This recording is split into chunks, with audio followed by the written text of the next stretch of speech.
Hello, welcome to my channel. Happy New Year and whatnot and all that other things that comes with the New Year stuff. So it's been a while, eh? It's been hectic my side. Hope you guys had an awesome festive. I know a lot of you just going back to work and all that, so enjoy, safe and all that stuff.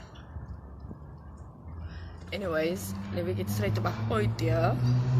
So this channel is basically just not like a vent one, but just let's talk about the topic and just make it real quick. Let's just bring it up. So I'm starting this year with a bang. We've always talking about toxic parenting, like all the time. And when we talk about toxic parenting, we're always talking about daddies all the time. Daddies is toxic and daddies isn't there and daddy does, daddy that. Wanneer gaat julle julle ma uitpraat?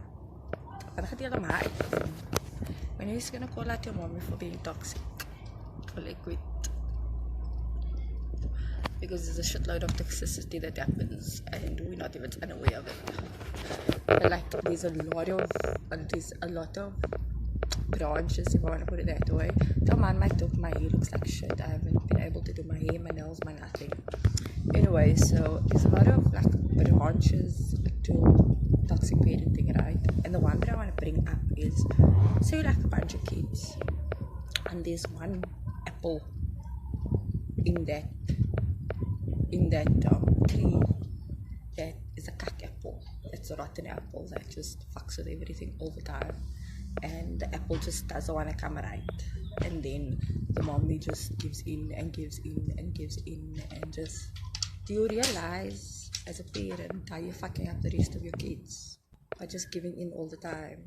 Like, do you realize how difficult you're making life for your other children by allowing that rotten apple to just be and just allowing that apple to get away with whatever they get away with? And now you're saying, but it's my child, and this, that. But if we talk about the toxic father, then that's a whole sy ma se D en sy P en sy N en sy whatever and whatever. But when we talk about the child, then it's my child that gave birth to it. Well, somebody gave birth to the daddy also. Same difference.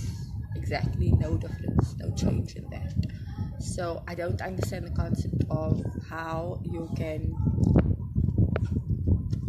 disregard. I don't have kids. I'm the last person to speak about your child does, your child you give birth to your children and your children do everything, but I mean there comes a time where you need to know that your children is using you.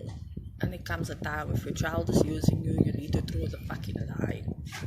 You don't, because dan maak jy daai kind jou oogappeltjie, and then what about the rest of them? Then it's must fish and chicken, because dan kry die vis lekker in die water and the chicken must rot here somewhere and don't get food and nothing. And the chicken get crapped out and treated like crap and all the time get moved and stuff like that, but the fish can swim lekkertjes in the ocean of water because the hele ocean is mos sy water, hy kan do wat hy wil. So I think there's like a line, because, and I'm speaking on behalf of the rest of the kids, because it affects us. It does. It affects us in a lot of ways, like how you accept how you see your parent, how you accept what your parent does. Like even how you see yourself, man. Like because you know what, at the end of the day, when you as a parent is not here, then who do you think has to deal with that child? Clearly not you, just dead, just dood, just onder die grond. So we must deal with that child.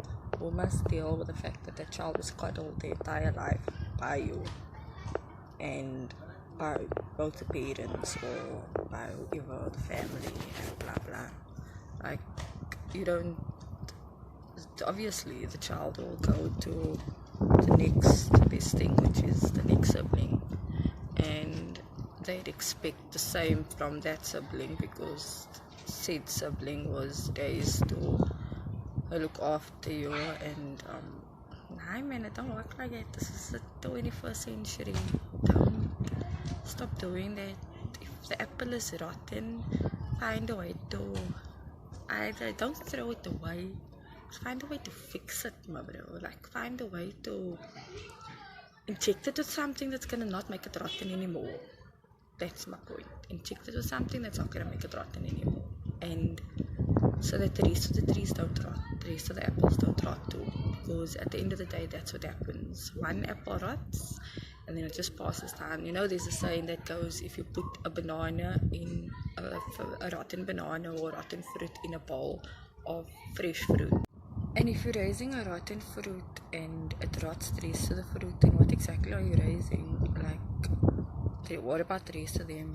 What are you raising? Are you raising a future generation that's now all rotten and have to sit in therapy for the rest of their lives, or blah blah, or what exactly are you raising, man? You're raising issues, you're raising animosity, and I've seen it, my brother. I've seen this shit happen. I've seen it. I've seen how one child that's been rotten gets treated, and others that you know, that comes across as they the bad ones, but they're actually doing good, and they get treated like the chicken. And I've seen it, and I've not just in our family, I've seen it in a lot of families. I've experienced it myself. So I just want to know.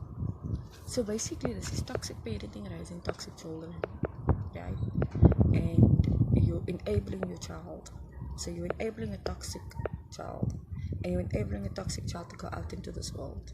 That's the gist of this video.